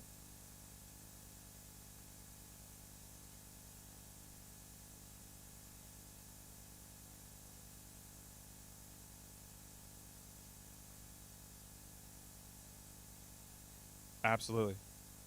Absolutely. Sometimes I don't want to get out of bed. I feel you. Fitting in. Who else here deals with fitting in?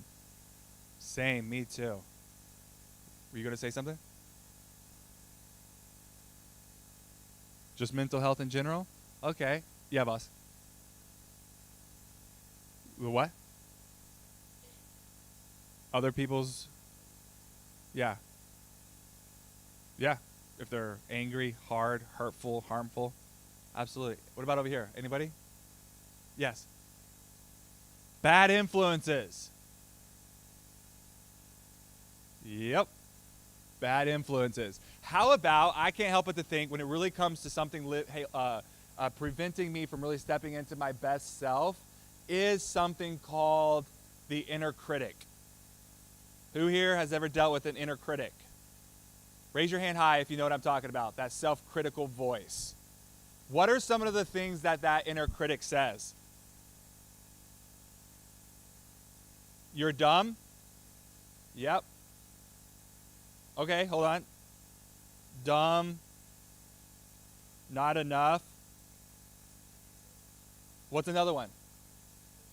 Give up.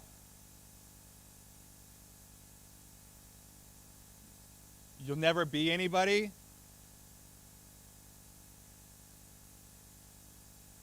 Compare your, what? So when you compare yourself, though, what do you say? What does the inner critic say when it's comparing yourself? They're better than me? It's too hard? Nobody likes me? What about over here? What? Worthless. One more over here. You're ugly. Okay, so we can all agree that when life, at some point in time, usually when it's hard, when we're feeling stress and when we're feeling pressure, we have an inner critic that's going on nonstop. Tell me this, if you all had a so-called friend that would show up every single day and stand to your face and be like, yo, you're dumb. You're not enough. You're stupid. You're ugly. You're worthless. If you had somebody saying that to you every single day, what would you do? I'm not condoning violence, but I'm saying over time what we would do is probably put some boundaries up, put some distance between us and that person, right? That makes sense. But what doesn't make sense is that every single day we tolerate ourselves treating ourselves like that, right? We tolerate that. We allow that to go on. We allow ourselves to be like, yo, you're stupid, you're dumb, nobody cares about you, you're worthless, you'll be a nobody in your whole life, you'll forever be a nobody, right? You're ugly, right? We allow ourselves to go on repeat nonstop with this voice of criticism. And this is important because the voice of criticism in a lot of ways shapes what?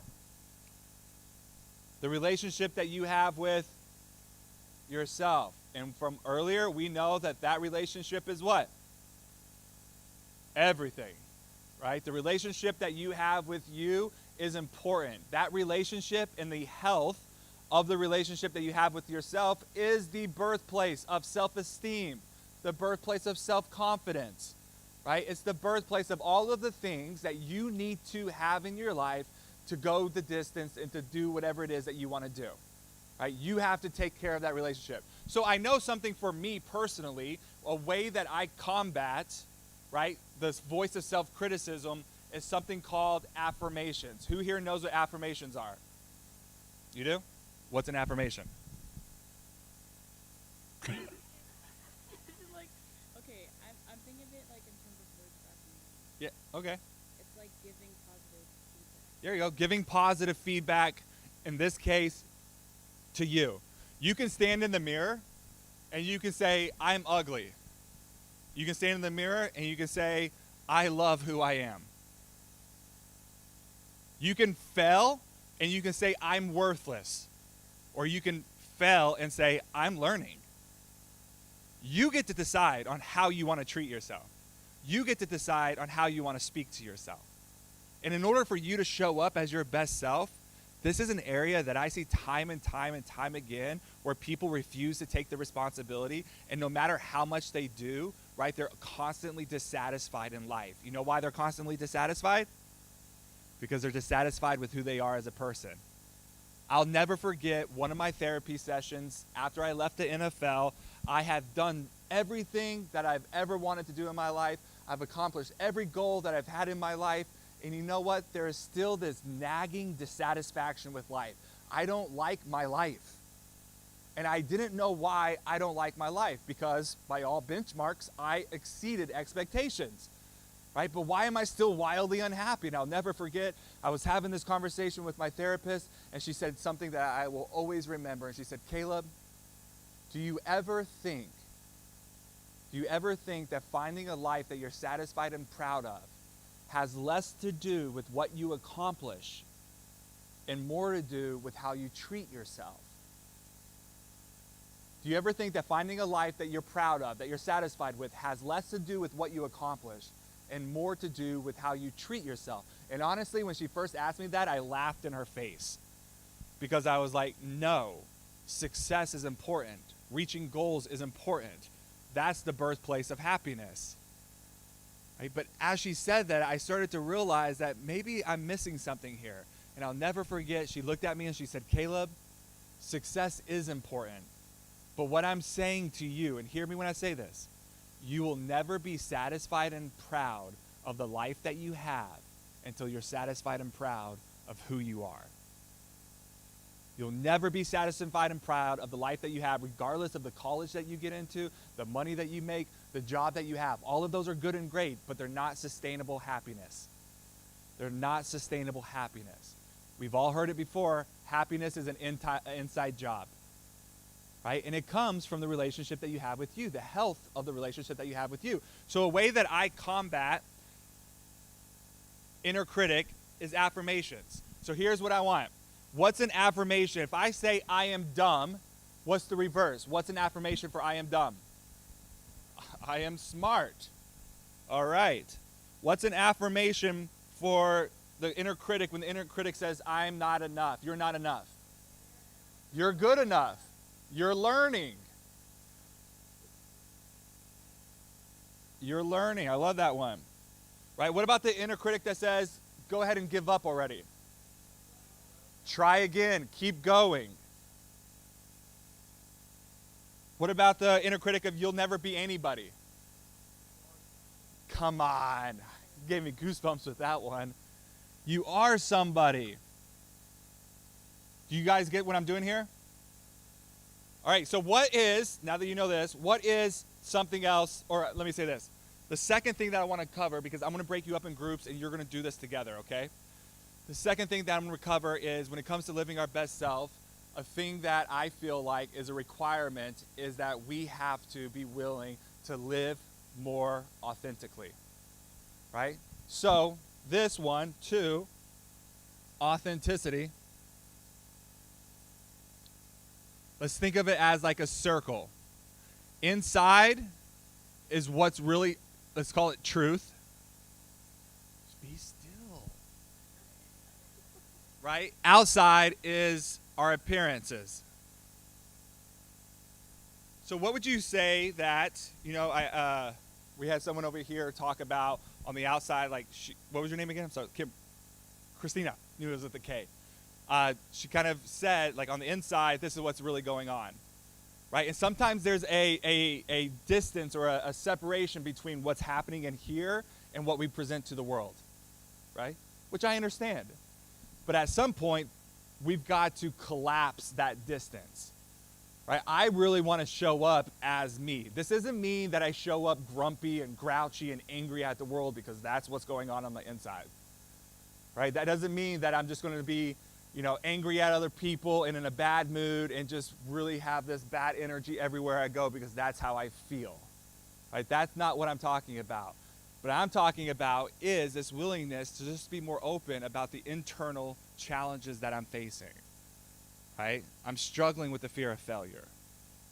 I'm struggling with the fact that I'm overlooked by my older siblings' accomplishments. I'm struggling with the fact that no matter how much I do, my dad or my mom just still seems like they're unhappy with me. And I'm struggling with the fact that my parents, who have been this hallmark representation of a healthy relationship, are suddenly separating? Is it my fault? These are oftentimes the inner realities that we live with that we don't necessarily talk about. And it's this disconnection, right, that prevents us from leaning into more authenticity. So what would you say maybe are some of the things that you keep on the inside?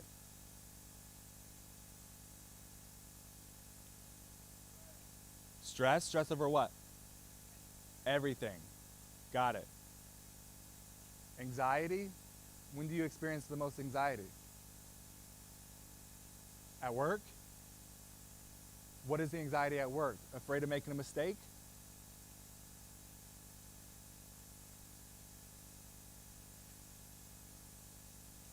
Sure. So just feeling overwhelmed? Big one. You keep anger inside?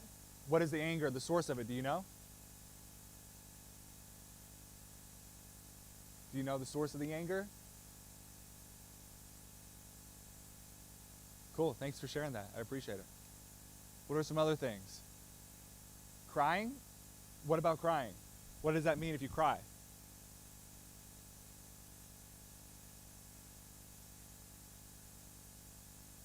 Can't let it out? Are you afraid to let it out? Does it mean that you're weak? The expectation? What are some other things that we hold on to on the inside? Depression? Absolutely. Anyone else?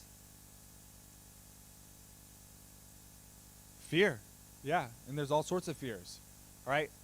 The list can go on, but oftentimes there's a disconnect between our truth and what we're presenting to the world.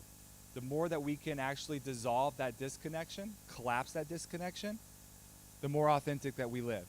It takes courage to be authentic. It takes courage to lean into those inner truths of your life, right? But they're not here to ruin you. They're here to elevate you. They're here to help you. As I look back at my life, it's so apparent to me that I would have never accomplished my goals if I had not stopped and leaned into my mental health challenges. Actually, I would argue that my mental health challenges have helped me in the long run. Because why? I've learned more about myself. I know me more. I have a healthier relationship with myself as a result of working through this stuff. And I've become a better husband, a better father, and a better friend, a better sibling, a better man because of that. Right? And so a big part of how we show up as our best selves is we dissolve the disconnection between the two. Another one I want us to think about is responsibility.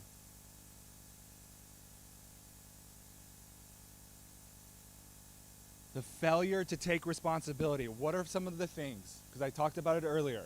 Stay with me. Are we good? We can't control everything that happens out there, but we can take responsibility for the things that we can control. When I say that, what's the first thing that comes to mind that you know you need to take responsibility of? Actions? that what you said? Actions. Reaction. School. My words. What are other things you need to take responsibility for? Myself, absolutely. Relationships. Some of y'all need to take Can I be frank? Some of y'all need to take responsibility for the friendships that you're allowing into your life right now. Right? If you all are entertaining friendships that you walk away from and you feel smaller as a person, it's time to look at your friends.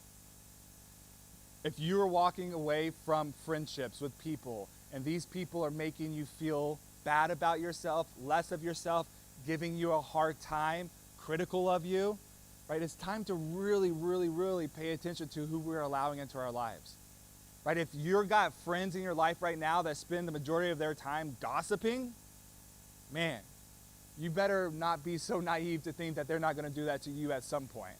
It's time to set boundaries in our lives. And I know nobody in here would be the one gossiping, but if you are, stop. Stop. Are we understanding what I mean? Raise your hand if you understand what I mean about the things that we need to take responsibility for. Some of us need to take responsibility for our mental health. So what does it look like, right? We have to take responsibility of the things that we can control. And then the last one that we have to do to show up as our best self is we have to face our fears. What are some of the fears you're leaning into right now in your life? What? Spiders? Same. Failure. Who else here is dealing with fear of failure? Cool. What are the other ones? Stress? Finals? What? Abandonment. Absolutely. You don't know where you're going when it's all over. Anyone else? What? Self-worth. Absolutely. Here's what we have to do. We have to face our fears. All right, so to become our best self, we're leaning into our inner critic, right? What does that inner critic say? We list out the affirmations. We understand authenticity. There's a disconnect oftentimes between our truth and our appearance, right? And then we have to take responsibility and we have to face our fears. And so here's what we're going to do. All right, I'm going to break you up into groups in a second. Excuse me. I want y'all to talk about, everybody list out, and you're going to do this on one sheet. List out what your inner critic says. Are we following over here real fast? List out what your inner critic says, and then I want you to come up with affirmations for each inner critic, right? One person, one inner critic, one affirmation. Are we following? Authenticity. Just draw a big circle in that bottom left-hand side, and you all put your truth, like what's really going on in your life. If you're comfortable sharing what's really going on with your life, just write that word or that sentence in the circle. But then on the outside of the circle, write how you present yourself. I'm constantly strong. I'm always smiling. Right? I act like I don't need anybody. Right, so how do we present ourselves? But on the inside, I'm terrified of being alone. I'm afraid nobody will love me. Right? So what is the disconnect? I want you to see the disconnect between the two. And then over here, every person should come up with one thing that you know you need to take responsibility of in your life right now. Is it your happiness? Is it your mental health? Is it your relationships? Right? What is the thing that you want to take responsibility of? And then everybody should say, here's the fear that I'm leaning into. This is a roadmap of how you can continue to live into your best self. It's a reminder every day that, you know what? I'm going to be more affirming of who I am. I'm going to collapse a disconnect between my truth and what I present to the world. I'm going to take responsibility of the things that I can control, and I'm going to face my fears. And you're going to do this in a group because you can't do this alone. Right? We have to do this together. Are we following? Okay, so group one. Thank you. What was your name again? Clea. Can we give Clea a round of applause? Thank you. So group one, who was the group over here that's together? All of y'all? Or all of y'all? Okay. Let's do group 1 and 2. So split it up. So group 1 over there. Group 2 right here. Who's the next one? Is there one here? Okay, so y'all split up. Y'all can go. Grab a marker up here. One person can write, or you can just give the marker. Group 1 and 2. Okay, who's a group here together? Who's this whole line? 1, 2, 3, 4, 5, 6, 7, 8, 12 of you.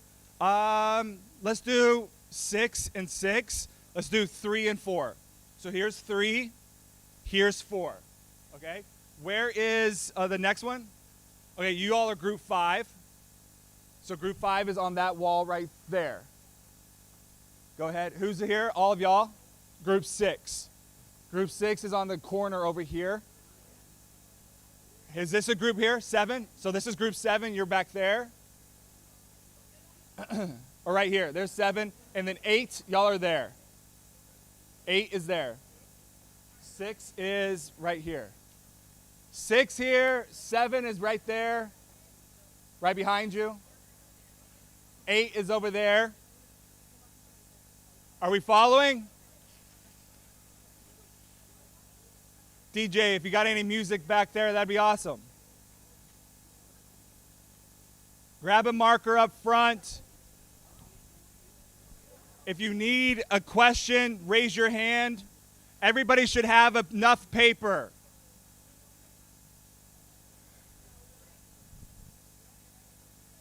What group is this? What did I tell you? 6 is right there. 5 is right here. See, there's numbers on the paper. 5 is here.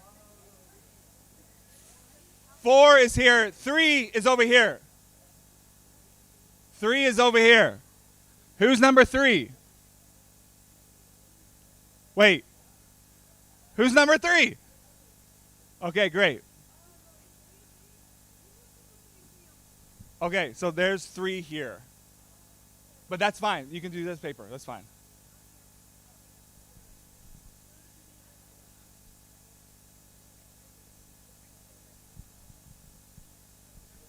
What's that?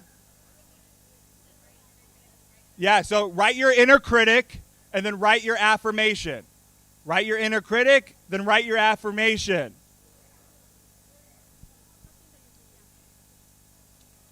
If you have a question, raise your hand. This is for you.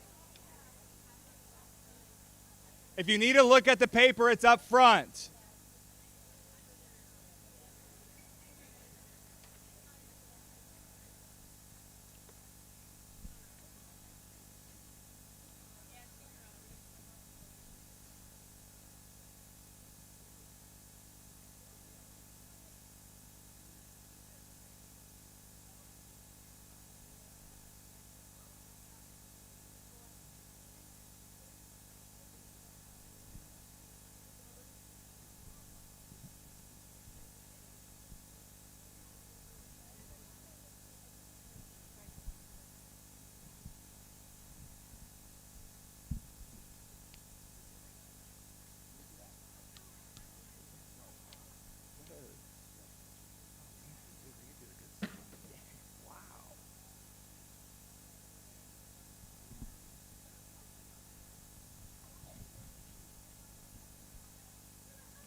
Inner critic, affirmations. Inside is your truth. What are you holding in? What are you hiding? What's really going on?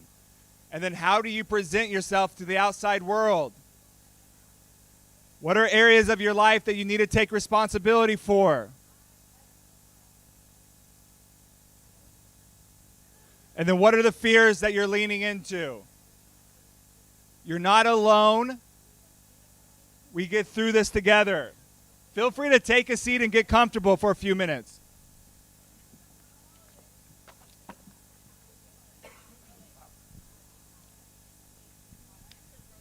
Thank you.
Are y'all?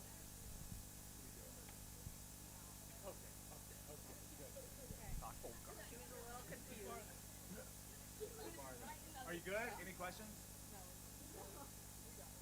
Got it?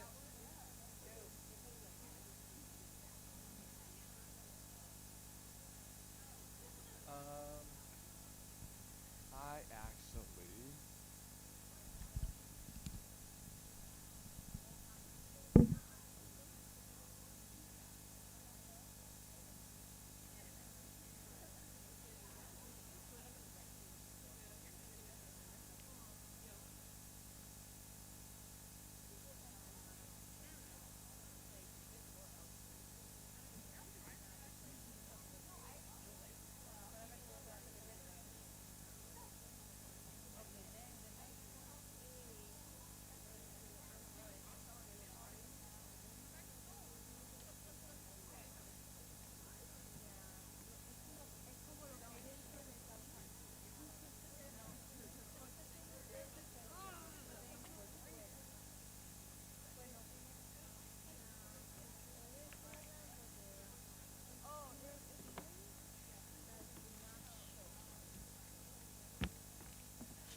Just a few more minutes. A few more minutes.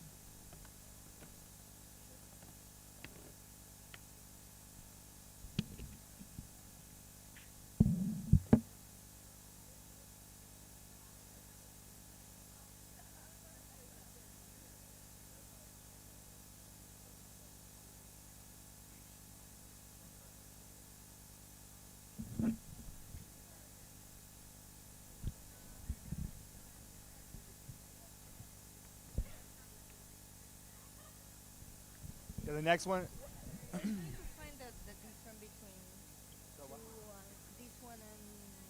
So the responsibility, or like, what are the areas in your life that you need to take responsibility for? For your friendships, for your mental health. Like, these are the things that you can control. Like, what are the things in your life that you can control? A lot of times we place all the like emphasis on the things out there that we can't control. Our parents, our teachers, right? We can control things too. Learning how to be my best self, my relationships, yeah, right? My health, my mental health, my emotional health, my physical health. Right? There's things that we can all take responsibility for.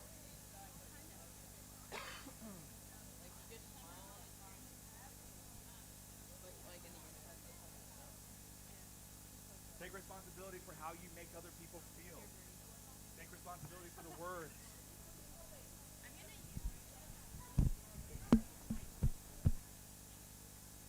You can always take responsibility for how you make people feel. You can always take responsibility for the words coming out of your mouth. You can always take responsibility for the way you make people feel. You can always take responsibility for the words coming out of your mouth. What are the areas of your life that you know you need to take responsibility for? When people come into my life, I want them walking away better than they felt before meeting me. right? I take responsibility of that.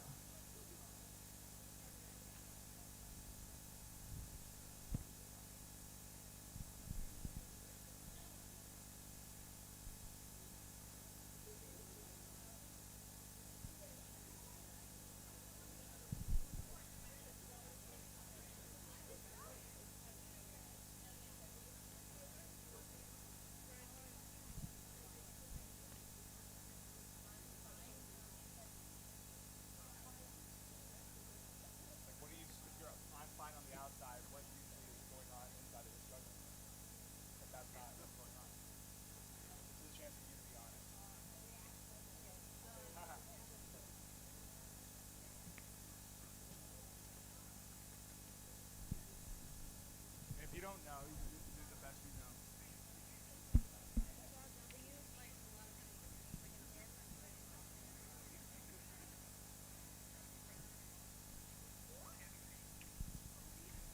Right, it's a perfect example. Outside, happy face. Inside, terribly sad. Outside, well put together. Inside, afraid of being found out.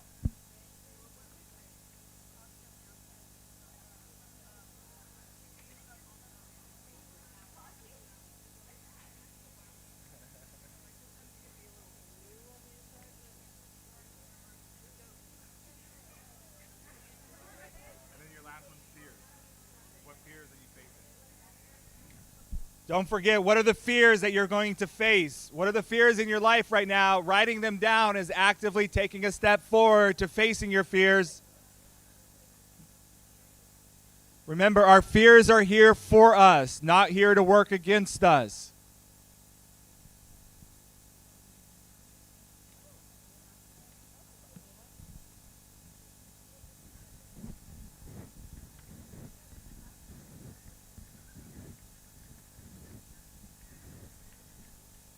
Let's go. Who's failing my English exam? AP. So if you fail your AP exam, what does that mean? You don't get credit for it. Sure. Oh, that's fine.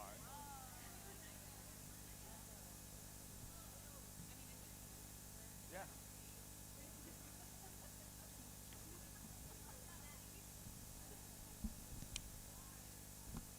What?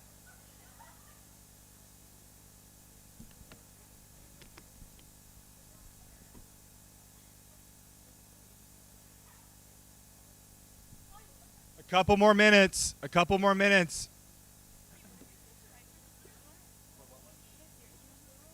The fears you're writing, what fears are you owning? What are the fears that you're leaning into? So what are the fears in your personal life right now that you want to put on paper so that you can lean into them? Got it?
Okay, everybody stop what you're doing real fast. Stop what you're doing and give me your attention. Okay, real quick. We all, just for the sake of time, the other half of this exercise, okay, and I want you to get started on it just so that you can, if you have to leave, you can continue the conversation. But we just talked kind of heavily on the roadmap to you becoming your best self, right? Inner critic, the authenticity, taking responsibility of the things that you can control, and facing your fears. I promise you, it's a roadmap to you showing up as your best self. Right? The other side of this is that how can we help other people show up as their best self? And so on the other side of this piece of paper, right, on one side or on the top, you're going to put student challenges. On the bottom, you draw a line in the middle, and on the bottom, you're going to put solutions. And the conversation that I want you to have is, based on your own personal experience inside of the hallways of your school, what are some of the challenges you know that students are dealing with? Right? What are the challenges? Is bullying a thing? Right? Is self-esteem and self-confidence? Is body shaming? Is peer pressure? Is substance abuse? What are the challenges that you know students are facing inside of your school? And then on the bottom of that, you're going to come up with, and this is take some critical thinking, and this is why I want you to continue the conversation after you leave. But what are some solutions that you can implement? And I'll give you an example. I just worked with a school not too long ago, and the lack of kindness was really, really running rampant inside of this school. People were just mean to each other. A group of students just like yourself got together and they brainstormed, how can we promote kindness? How can we promote more compassion? I love what they did. They got the permission, got a little bit of a small amount of money donated from student council, and they made bracelets, right? On one side of the bracelet was one of their school colors, which was white. On the inside of the bracelet was the other school color, which was blue. And everybody had a bracelet on, and it all started the day with one color. They all started their day with one color, meaning they all started their day with a blue bracelet on. The moment they shared or spread an act of kindness, they switched the bracelet over to white. So it was their reminder when they looked at the end of the day, they're like, oh my gosh, I haven't promoted kindness today. Let me do something kind and flip my bracelet inside out. And it was really cool for them to see a school full of students wearing a bracelet that was all the same color white, right? Because they knew that that day was a day full of kindness.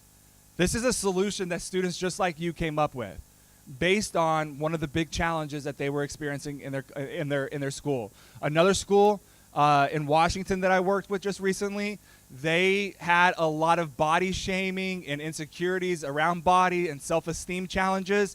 Every Friday, they got permission. Every single Friday, they blacked out with poster paper all of the mirrors in school, and they wrote affirmations and quotes that reinforced body positivity and reinforced self-love, right? It's something they still do today. It was a solution to a challenge that these students were facing. Do we understand what I'm asking? All right, so on the back of this paper, you all remember now how you can show up as your best self. On the back of this paper, flip it over, put it on the ground, write those challenges that you know that students are facing, and think of some solutions on how you can help these students show up as their best self. We good? All right, go ahead.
If you have to go, please make sure you're cleaning up your workspace. There should be no debris, no trash, no markers. Clean up your workspace. Thank you. Let this be the conversation starter. Don't stop the conversation. Keep it going back at school.